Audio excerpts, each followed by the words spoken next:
Sometimes the best thing you can do is slow down and let the river lead the way. No schedules, no distractions, just the gentle flow of the water and the beauty of God's creations all around. Rustling trees, the singing birds, and the peaceful moments that remind us what really matters. Today isn't about rushing anywhere.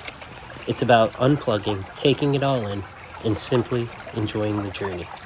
I hope this helps your mind, ease your pains, and sets you free.